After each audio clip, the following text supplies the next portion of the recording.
माता शबरी की कथा। बात भगवान राम के जन्म से पहले की है, जब भील आदिवासी कबीले के मुखिया अज के घर बेटी पैदा हुई थी। उसका एक नाम श्रमणा और दूसरा नाम शबरी रखा गया। शबरी की माँ इंदुमती उसे खूब प्यार करती थी। बचपन से ही शबरी पशु पक्षियों की भाषा समझकर उनसे बातें करती और जब शबरी की माँ उसे देखती तो कुछ समझ नहीं पाती थी। कुछ समय बाद एक पंडित ने शबरी के परिवार को बताया कि वो आगे चलकर सन्यासी बन सकती है।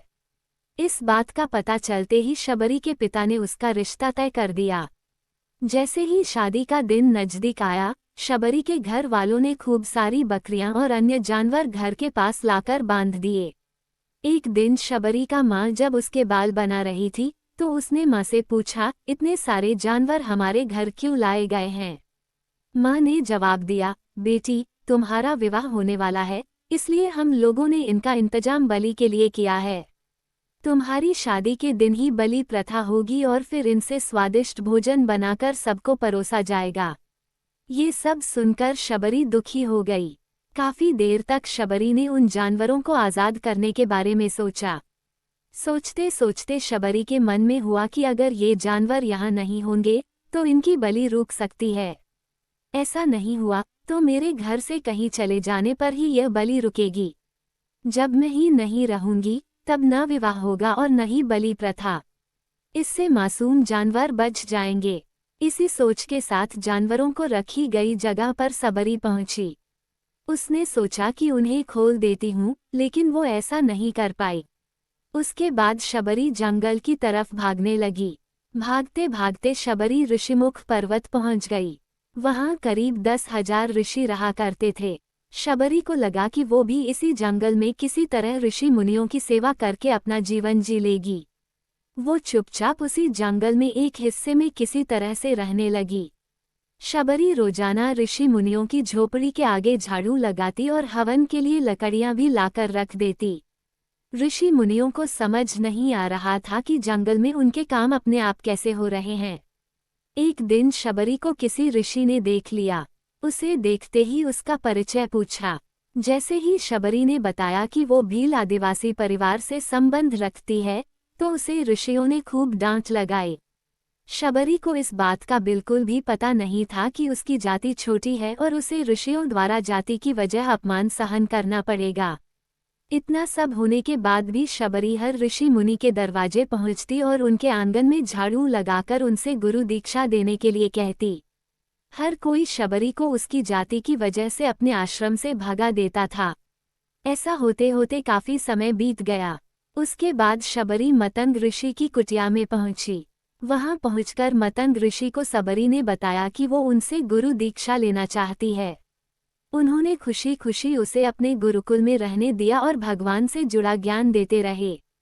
शबरी ने भी अपने गुरु मतंग ऋषि की सेवा करने में कोई कसर नहीं छोड़ी। वो गुरुकुल के भी सारे काम करती थी। शबरी से खुश होकर मतंग ऋषि ने उसे बेटी मान लिया था। समय के साथ मतंग ऋषि का शरीर बूढ़ा हो गया। उन्होंने एक दिन शबरी को अपने पास बुलाया और कहा, बेटी, मैं अपना देह त्यागना चाह रहा हूँ। बहुत साल हो गए इस शरीर में रहते रहते। शबरी ने दुखी मन से कहा, आपके ही सहारे मैं इस जंगल में रह पाई हूँ। आप ही चले जाएंगे तो मैं जीकर क्या करूँगी? आप अपने संग मुझे भी ले जाइए, मैं भी देह त्याग दूंगी। मतंग ऋषि ने जवाब दिया, बेटी, तुम्हें चिंता करने की जरूरत नहीं है। राम तुम्हारी चिंता करेंगे और ध्यान भी रखेंगे। शबरी ने राम का नाम सुनने के बाद पूछा, वो कौन है और उन्हें मैं किस तरह से ढूंढूंगी? मंतग ऋषि ने बताया, राम कोई और नहीं भगवान है।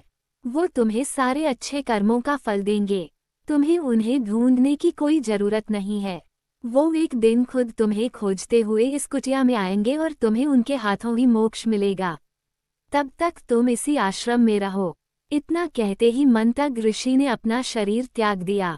शबरी के मन में मंतग ऋषि के जाने के बाद से एक ही बात थी कि भगवान राम स्वयं उससे मिलने आएंगे। वो रोज भगवान राम से मिलने के लिए बाग से अच्छे अच्छे फूल लाकर पूरा आश्रम सजाती और भगवान के लिए बेर तोड़कर लाती। भगवान के लिए बेर चुनते हुए शबरी उन्हें चख लेती थी ताकि भगवान वो सिर्फ मीठे बेर ही दे।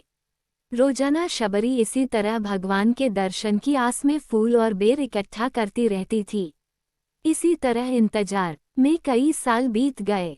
शबरी का शरीर एकदम वृद्धा हो गया। एक दिन आश्रम के पास के ही तालाब में शबरी पानी लेने के लिए गई। तभी पास के ही एक ऋषि ने उसे अछूत कहते हुए वहां से भागने के लिए कहा और एक पत्थर मार दिया। वो पत्थर जब शबरी को लगा तो उसे चोट लगी और खून बहने लगा। बहते हुए खून की एक बूंद उसी तालाब के पानी में गिर गई। तभी पूरा तालाब का पानी खून में बदल गया।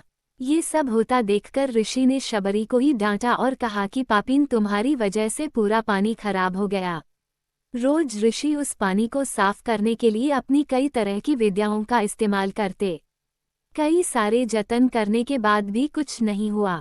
फिर उन्होंने गंगा जैसी कई पवित्र नदियों का जल भी उस तालाब में डाला। फिर भी तालाब का पानी साफ नहीं हो पाया और वो खून जैसा ही रहा। कई सालों तक तालाब के पानी को साफ करने की कोशिश के बाद भी कुछ काम नहीं आया, तो ऋषि ने थककर सब कुछ छोड़ दिया। इस घटना के कई सालों के बाद भगवान राम अपनी पत्नी सीता के हरण के बाद उन्हें ढूंढते हुए उसी तालाब के पास पहुंचे। ऋषि मुनियों ने उन्हें पहचान लिया। भगवान को वहां देखकर ऋषियों ने तालाब का पानी साफ करने के लिए भगवान को अपने पैर उसमें डालने के लिए कहा, लेकिन पानी जैसे का तैसा ही था। ऋषि मुनियों ने भगवान से भी कई अन्य जतन करवाए, लेकिन वो पानी जस का तस खून जैसा ही रहा। तब भगवान ने ऋषियों से पानी के रक्त में बदलने की कहानी पूछी। तब ऋषि ने शबरी को पत्थर मारने वाली सारी बात बता दी। उसके बाद कहा कि वो महिला ही अपवित्र है, छोटी जात की है, इसलिए ये सब हुआ है। उसी वक्त भगवान राम ने कहा, ये सब आप लोगों के खराब वचनों से हुआ है। शबरी को इस तरह के शब्द बोलकर आप लोगों ने उसे नहीं, बल्कि मेरे दिल को घायल किया है। इसी घायल दिल के रक्त का प्रतीक ये तालाब का लाल पानी है। आगे भगवान राम बोले, कहाँ है वो माई, मैं उनसे मिलना चाहता हूँ। तब तक शबरी उसी तालाब के पास पहुँच जाती हैं। इस दौरान शबरी के पैर को ठोकर लगती है और कुछ भूल उस तालाब में गिर जाती है। तभी सारा पानी साफ हो जाता है। भगवान सबसे कहते हैं कि देखिए, आप लोगों ने क्या कुछ नहीं किया, लेकिन पानी साफ नहीं हो पाया। अभी सिर्फ इनके पैर की थोड़ी सी धूल ने ही तालाब का पानी साफ कर दिया। भगवान राम को शबरी पहचान चुकी थी। उन्हें प्रणाम करके शबरी ने कहा, भगवान, आप मेरे साथ कुटिया में चलिए। भगवान भी खुशी खुशी शबरी के साथ चल पड़े। फूलों से शबरी ने भगवान राम का स्वागत किया। वो सीधे बेर तोड़ने के लिए भाग गईं और चक चक कर उनके लिए बेर लेकर आई।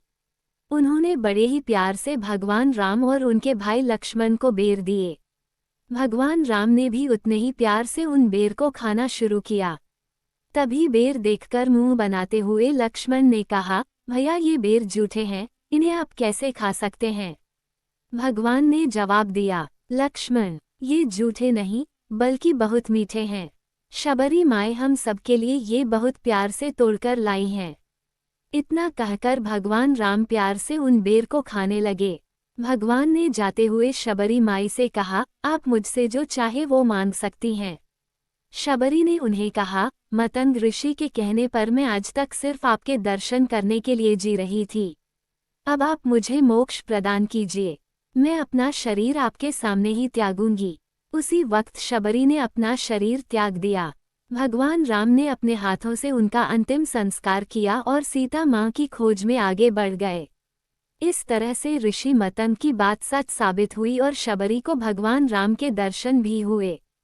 तभी से भगवान राम को शबरी के राम भी कहा जाने लगा।